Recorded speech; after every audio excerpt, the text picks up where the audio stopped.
The political maelstrom over the Prime Minister's presence at the Narendra Modi Stadium on November 19th has since intensified. Congress has unleashed a poster war with this Panauti Azam poster. The BJP retaliated, listing Congress bigwigs as Panauti in this art. The West Bengal Chief Minister has also entered the jewel. Indian ক্রিকেটাররা এত ভালো খেললো, সব খেলায় জিতলো, আর পাপিষ্ঠরা যেখানে গেল সেইখানে গিয়ে ভরাডুবি হলো। Amidst the political cacophony, cricketer Mohammad Shami stepped in, calling the Prime Minister's post-final meeting with the team a confidence booster. हमें बहुत अच्छा किया है इस बार। देखिए बहुत ज़रूरी होता है क्योंकि उस टाइम पे हम मैच हार चुके थे और जब आपके प्राइम मिनिस्टर जब वहाँ पे आके आपको प्रोत्साहन देते हैं तो वो एक अलग ही एक कॉन्फिडेंस होता है कि देश का जिम्मेदार आदमी आपके साथ आया है, आपके सहानुभूति दे रहा है। वो बहुत ज़रूरी होता है क्योंकि उस टाइम मॉरल वैसे ही डाउन होता है और जब ऐसे मोमेंट में कोई आपका पीएम जैसे इंसान सामने खड़ा है, वो ऐसे बोल रहा है, कॉन्फिडेंस दे रहा है, तो वो एक अलग ही चीज़ हो जाती है, कॉन्फिडेंस बिल्ड करती है। मुझे लगता है ये बहुत बड़ा पार्ट है। In the echoes of the World Cup defeat, though, Panauti politics rings through the political battlefield. Bureau Report, India Today. Panauti. The Election Commission issuing notice to Congress Member of Parliament Rahul Gandhi, the opposition crying hoarse saying the EC is siding with the government of the day. Does it make political sense for the opposition to be launching these direct personalized attacks on the Prime Minister given his immense popularity at the moment? It backfired in the last elections. Has the opposition thought this through enough, or could it backfire once again? To talk about that, let me introduce you to our guests. I want to start by introducing spokesperson of the Bharatiya Janata Party, Tuhin Sinha. Flanking him, author, analyst Hindal Sengupta. To my left, I have Adil Singh Boparai of the Congress and well-known author, analyst and politician Pawan Barma. I want to start by asking Adil Singh Boparai why you think the Election Commission's notice on the issue of Rahul Gandhi calling the Prime Minister Panauti is ill-founded. Given that this isn't parliamentary language by any means, the EC is within its rights to ask Rahul Gandhi to explain his personalized attack on the Prime Minister. Well, Kanwal Saab, firstly, we're extremely disappointed by the partisan position which has been taken by the Election Commission of India. I think it demonstrates their duplicity, their double standards and their hypocrisy. We've had a barrage of comments from the BJP's top echelons against our leadership, and I have a list of those comments. Murkho ke Sardar, Vish Kanya, Congress ki Vidwa, Jersey Cow, Shehzada Rahul, 50 crore rupee girlfriend, Night Watchman, Rahu Kal, Rakshas. So certainly the Election Commission of India, which is an arbiter under our constitutional scheme of things, can't turn a blind eye to what is said by the BJP. It cannot be par for the course. If it's a jibe on one side, it has to be a jibe on the other side. So therefore, for the Election Commission of India to become an interested player and alter the level playing field, I think leaves much to be desired. Coming to the larger political point, I think these elections are not about the Prime Minister. These elections are about the issues which are grappling the people of these states. Now, predominantly and majorly, our focus has been on price rise, on unemployment and rampant corruption in the Bharatiya Janata Party. Now, unfortunately, some of the BJP and their acolytes want to change the narrative. I think it's too late in the day. The people of these states have made up their mind. BJP leaders have used words like Jersey Cow, 50 crore ki girlfriend. Nobody seemed to object to that. Here, the Election Commission gets prickly on Rahul Gandhi using the word Panauti. The Congress arguing he didn't even name the Prime Minister at that time. He alluded to his presence without naming the Prime Minister. He's saying the EC is batting for you.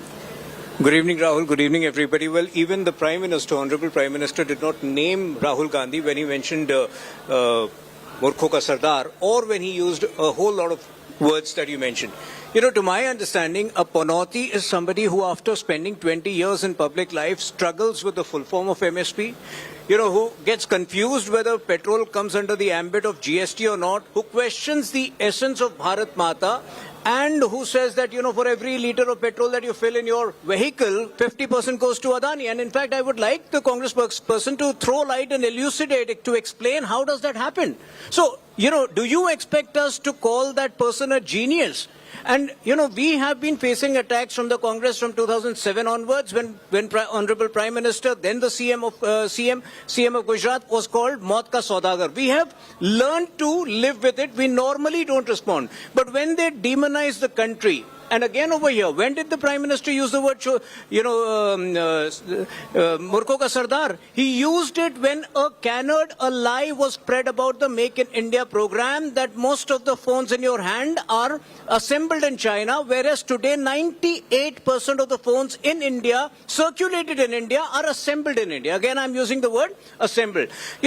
This guy, Rahul Gandhi, goes abroad, he picks up a Sikh gentleman among the journalists and says Sikhs are not safe in India. So when, these kinds of lies are spread to demonize the image of India, that is when we respond with certain harsh words. Pawan Verma, this is election season. Is this fair game? You throw some punches, you take some punches, or do you think Rahul Gandhi was out of line in calling the Prime Minister of the country a Panauti? Well, Rahul, let me first make one thing clear. I am very much in politics and very much in touch with political parties, but not in any political party at the moment. I am dismayed, and the country is dismayed, at the level of political discourse in this country, where name-calling, irrelevant blame-gaming, personal attacks, acrimony, bitterness have become the norm. And when the leadership resorts to this kind of language, there are enough acolytes who follow blindly. So that's the first comment I want to make. Secondly, I do want to say that it is rather shallow in the context in which Panauti was used to attack the Prime Minister. I am not for a moment condoning the language used against opposition leaders, and especially against Mr. Rahul Gandhi, which Adil gave a list of. But in general, I think that these are not the kind of tactics that pay dividends in elections. And why do I say that? Adil pointed to the fact that there are real grievances and legitimate grievances in the population. Price rise, unemployment, and so on and so forth. True. What has the opposition done about it for the last 5 years? At 6 months before the elections, the opposition woke up to come together. They had a meeting in June in Patna. Within a week, actually, they should have formed a secretariat, come out with a common minimum program, set up a core group to decide on vote sharing. Nothing happens for 4 weeks. They meet in Bengaluru. They have coffee, tea, and dinner. Nothing happens for the next 5 weeks. They meet in Mumbai. And you are talking then of trying to use the legitimate grievances of the people to fight a government that you feel perpetuates them, without doing anything substantive You're making a on very the ground. important point. The fact that you haven't been pushing the India alliance post Mumbai. Kamal Nath himself called off your Bhopal rally, where you should be making effort, you are not. You are resorting to name calling and potentially encouraging superstitious thought amongst the Indian voters. Why should the Prime Minister's presence and the team's defeat be linked? You're seeding the wrong thought. Rahul Gandhi should be progressive. Well, with utmost respect, I disagree with Pawan Sahab. The fact of the matter is this is one minor which is extrapolated from a 30-minute speech. Please pick up Mr. Gandhi's speech. Mr. Gandhi has been consistently raising the cudgels against his government on issues which matter to the people of this country. Whether it is petrol prices, whether it is the farmer issues, whether it is rising intolerance against disadvantaged sections of the society. So therefore, to say that the Congress party is not being consistent and persevering on issues, I think that is wholly incorrect. In fact, on the contrary, it is the Congress party which has time and again reiterated and brought the issues of the people in center stage. On the contrary, the Bharatiya Janata Party wants to convert this into about Mr. Modi. Let me repeat this again and again. The Supreme Leader demonstrates signs of megalomania and narcissism. It is not about him. It is about 1.4 billion people of this country. Let's talk about price rise. Let's talk about unemployment. These are the issues which matter. You want to pick up one portion, or rather should I say one line of a 30-minute speech and send a notice using your front, unfortunately, which is the ECI, I think is most unbecoming. But be that as it may, this strengthens our resolve, and we will fight the BJP tooth and nail to ensure that the constitutional framework of this country is restored. Hindal, is the opposition's messaging on point? They're trying to attack the Prime Minister, sink the idea like Rahul Gandhi became Pappu in public imagination, sink the idea that the Prime Minister is somehow Panauti? Or do you think, like in 2019, when they called Chaukidar Chor hai, that this too potentially could backfire? No, I actually see all of this as part of a particularly nasty kind of politics, no matter which party does it. Party agnostic, it brings down, as I would like to agree with Pavanji, that it brings down the entire temperature of our politics. Remember, we're at a very critical stage. We have to become a $5 trillion economy. Look at the kind of debates we're having.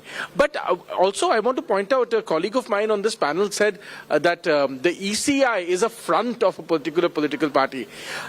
That's another scary thing. If we begin to question even our fundamental institutions, then look at where we are going. Our fundamental institutions, we don't know whether they are, people have doubts about them. Our politics is at a whole, low level of conversation.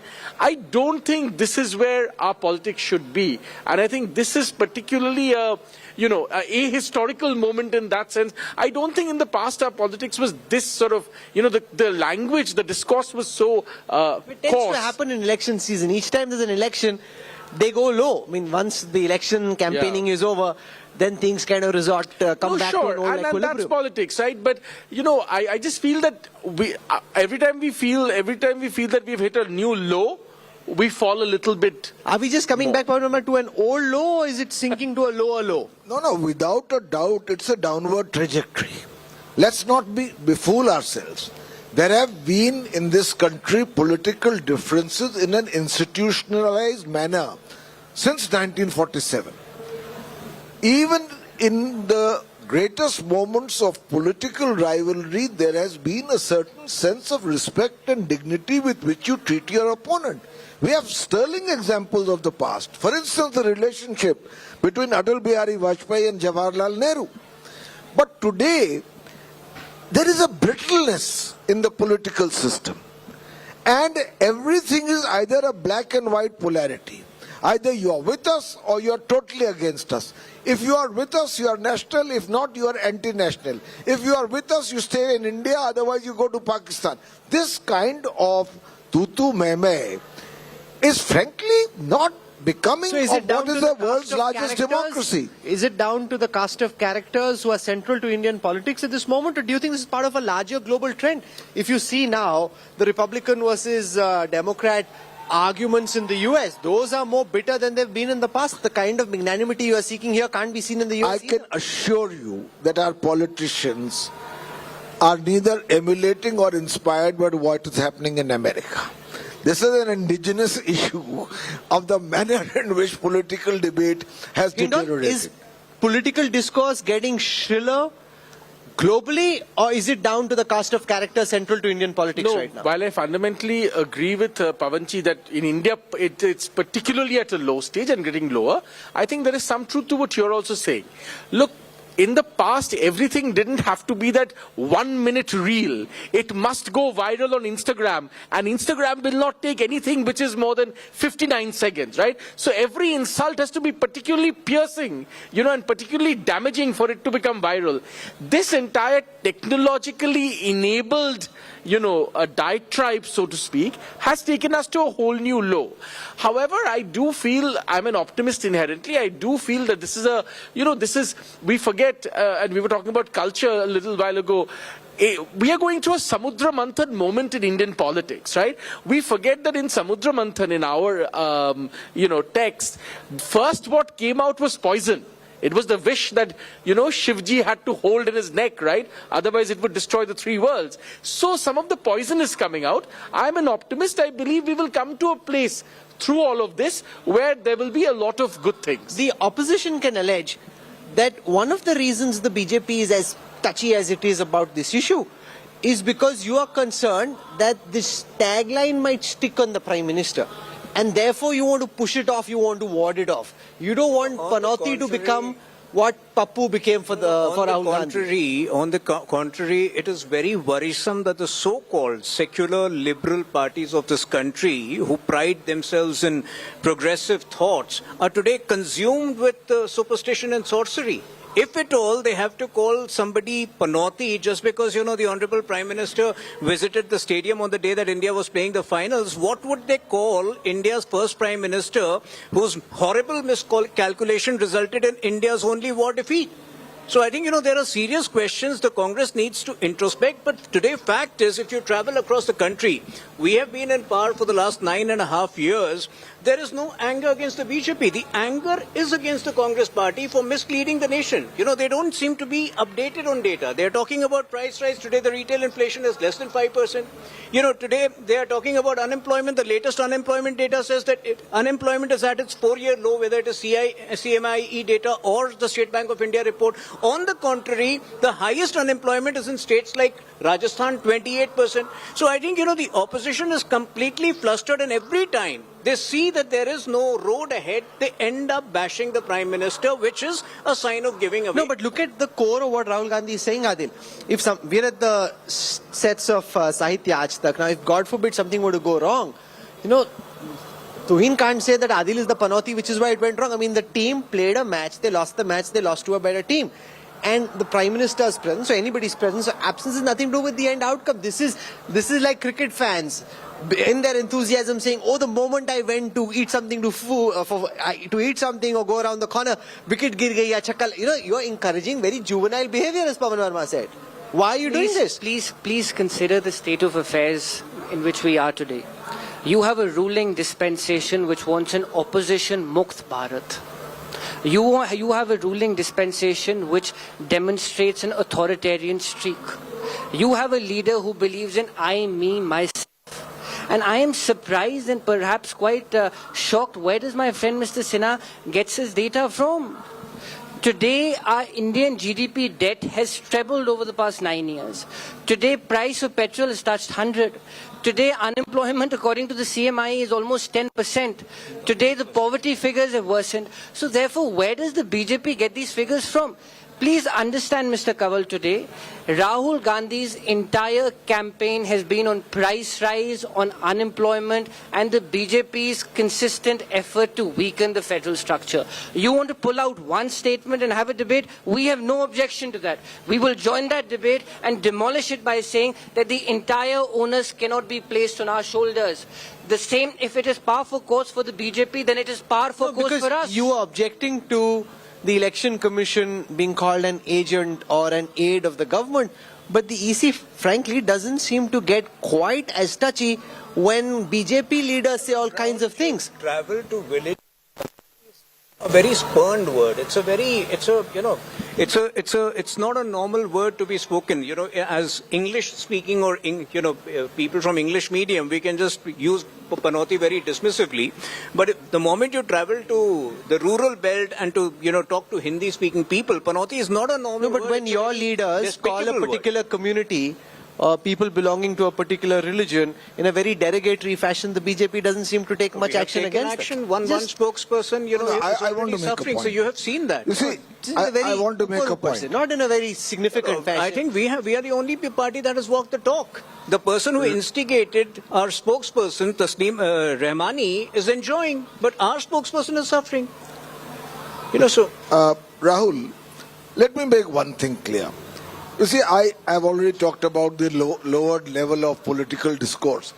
But to link the outcome of a World Cup match, until then we won every match. You give credit to Mr. Modi if that is the link you want to establish, that he is the Prime Minister. I think it's such a shallow level of finger pointing that it doesn't do the Congress any credit. Like some of the language used by the BJP does it no credit. Having said that, I think there is also an increased level of frustration in the opposition. I mean, I do believe that there has been a misuse of institutions. At election time, the ED, CBI and other agencies seem to target the opposition. And those accused in the BJP famously have a convenient washing machine. So at some point the opposition feels, what is the way for us to respond? I give you another example. In Parliament, a member of the BJP stood up and used language against another member of another community, a member of Parliament, which in my view, and I've been a parliamentarian, was absolutely shocking. His case was not referred to the Privileges Committee. He was not even suspended. He was given a warning. And here you have another case of the leader of opposition of the Congress in the Lok Sabha, of whose debating skills I am not a great admirer. However, he is protesting the distribution of the constitution in Parliament, which omits a certain amendment that has been made to it. He is suspended. Another member of the opposition is suspended indefinitely and has to seek, I think in an unprecedented manner, the intervention of the Supreme Court. But if you see the current Modi cabinet, and I am willing to be corrected if my facts are wrong, 42% of the cabinet ministers have cases as per their own affidavits for the Election Commission of criminal charges, and some of them are quite serious. They are abduction, dacoity, cheating and attempt to murder. But what investigations have followed in their case? Hindal, this sense that the investigative agencies or institutions seem to be leaning in to support the government, do you think this could potentially become an election issue? Not so much that something that people discuss, but just in a subterranean fashion, something that voters seem to think is just not fair. The umpire is not playing the role of a fair umpire. So I have a broader thought on this, and it's not so much what people inside the country think. India also faces significant challenges, as all rising powers will face significant challenges. There are mischievous forces trying to derail India's rise. And part of that is, and all of this has been, my friend Sanjeev Sanyal did detailed research papers on this. Part of this is to trigger this entire conversation that democracy is somehow democracy is not really authentic in India, right? And this has been tried in many ways. Any question mark on institutions then becomes part of that conversation. And that conversation is not a good conversation in any way. And that conversation is to be avoided. So therefore, institutional integrity at this juncture is specifically very important for us. And just to carry forward his point, since we're talking about institutions, I think it is beyond any pale of doubt, Kanwal Saab, how the ED, the CBI and the income tax is being misused, and especially in the context of these elections. You have raids happening in the middle of the campaign. Just yesterday, the Rajasthan High Court has quashed ED summons against one of our candidates from Barmer, who was summoned by the ED to come and join the investigation in the middle of the campaign. So therefore, what you're noticing is that all these investigative agencies, and unfortunately even the ECI, is being used to pressurize and arm twist it's not the even opposition. done in a very subtle fashion. Whether it's Rajasthan or Chhattisgarh, it's very brazen in your face. Rahul, primarily ED deals with money laundering and financial, misappropriation cases, which are never easy to be proved. They take their own time. They have the very lengthy and very, strenuous processes to be followed. Ideally, if you ask me, people like Hemant Soren, who have such open and shut cases against them in the mining scam, should have been in jail. But again, we are equally helpless about it because the ED follows its own practice. If tomorrow, ED initiates action, and ED has already issued 4 summons to Hemant Soren. Now, if he's not responding and on the eve of election some action happens, again the Congress will say, just because it's the election you're doing this. But for the last 2 years, anybody who has gone through the mining scam would know that this is a case There was a where central Hemant Soren cabinet should have been in minister jail. whose son there were videos that were released in Madhya Pradesh, with Narendra Singh Tomar's son Devendra, where the other person is saying he gave money and then suddenly the same agencies aren't quite as Tomar's active. son was the one who approached the police seeking an investigation saying that these are morphed. On the other hand, you have a Shubham Soni in Chhattisgarh making all kinds of allegations against Chhattisgarh CM, specifying the time, the venue of the meeting, but the Chhattisgarh CM is fine with it. So look at the difference over here. Shouldn't the Chhattisgarh CM should have initiated action against Shubham Soni? When he's mentioning existing officers, he's telling you about the place, the venue of the meeting, the amount of money exchanged. They seem to be fine with it. May I think it's utter buncombe. As far as the Mahadev scam is concerned, it is the Chhattisgarh police which has made over 100 arrests. So therefore, for the BJP to make this argument, I think it's extremely ingenious. Now, coming to the larger issue, I think the ED, and I'll give you examples. What happened to the ED cases against Ajit Pawar? What happened to the ED case against Chhagan Bhujbal? What happened to the ED case against Mukul Roy? And just as far as Tomar is concerned, I think that video is not morphed. He may go file any number of complaints as he wants to. I think that video is enough evidence which discloses a commission of a cognizable offence for the ED to step in, because there is, Mr. Kanwal, an allegation that money was taken to Canada, how money was invested in shell companies in Canada. So therefore, I think this demonstrates that the ED is being misused and the BJP is resorting to high-handed tactics. But be that as it may, we are ready for this. We are ready to persevere. And let me assure the Bharatiya Janata Party that the shoe will come to the other foot. It will. Pavan, it may take time, but it certainly will. We are running out of time on this conversation. Before we end, the semi-finals are almost over. The attention will now shift to the finals. Do you think that the level of political discourse is likely to get a lot worse? Because this is where the stakes are relatively lower, because these are chief ministers whose fortunes are being decided. When it comes to the fortune of the central government, do you think on both sides the fighting will get a lot uglier? I'll tell you one thing. I really don't buy this semi-final theory.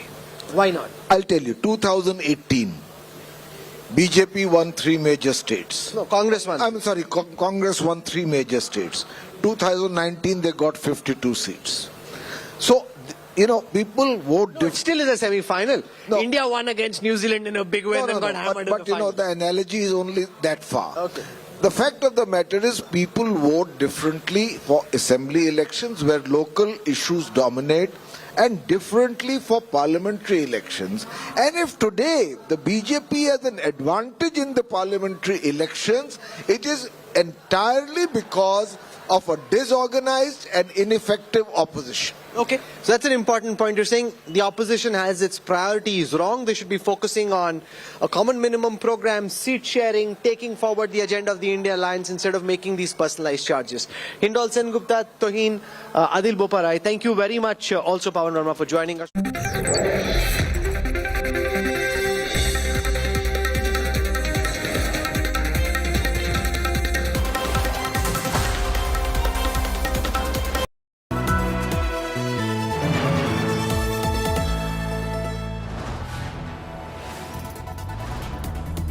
You are watching India Today, powered by Finest, Be Sustainable Change, a BNP Group company.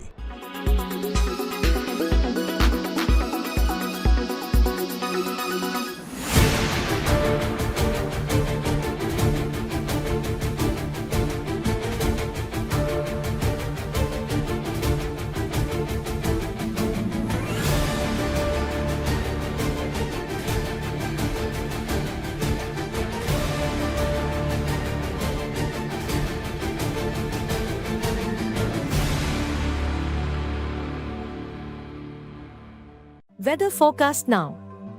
Delhi, maximum 27 and minimum 14 degrees. Mumbai, maximum 31 and minimum 26 degrees. Kolkata, maximum 30 and minimum 18 degrees. Bangalore, maximum 25 and minimum 19 degrees. Chennai, maximum 28 and minimum 24 degrees. Hyderabad, maximum 27 and minimum 21 degrees.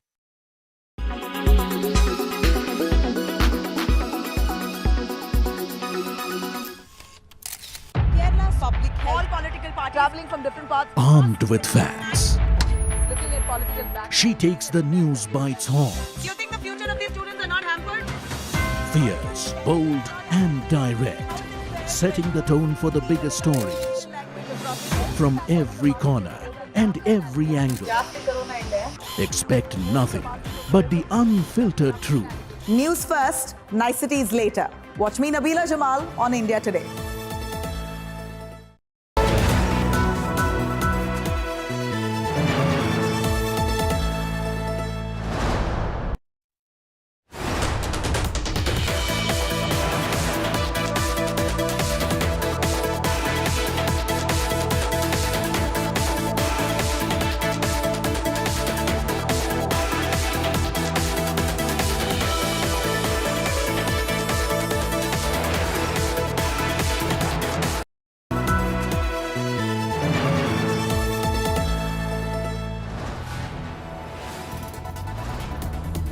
You are watching India Today, powered by Finest, Be Sustainable Change, a BNP Group company.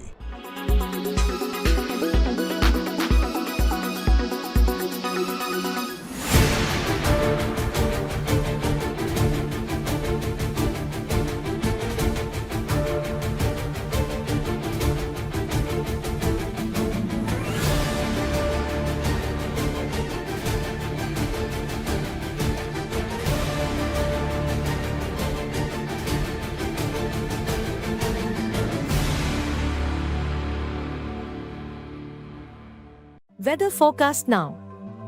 Delhi, maximum 27 and minimum 14 degrees. Mumbai, maximum 31 and minimum 26 degrees. Kolkata, maximum 30 and minimum 18 degrees. Bangalore, maximum 25 and minimum 19 degrees. Chennai, maximum 28 and minimum 24 degrees.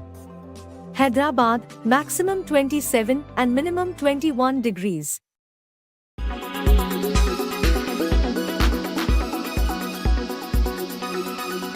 Make your media plan smarter with India Today Live TV on your connected devices.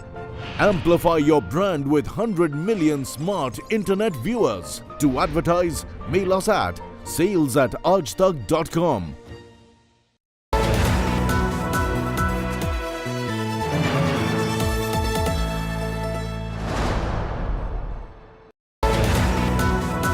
Co-presented by Aapka Joy, Bharat Ka Joy, Joy E-Bike. Co-presented by Nexa, Create Inspire. Co-powered by Parul University, Vadodara, Gujarat.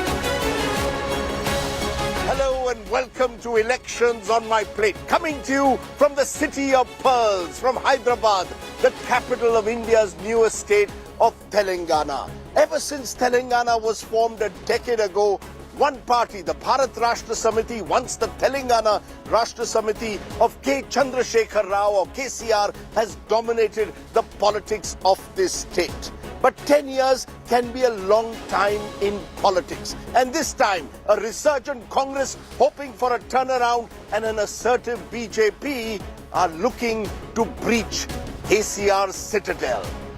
All of which makes for a fascinating election here in Telangana. What will happen? Join me on Elections on My Plate.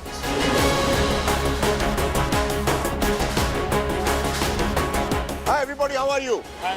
What do the young people of Telangana want? What do you want from your government? Whether it is BRS or whether it is Congress it's or... not BRS or Congress, sir. First of all, we need some jobs.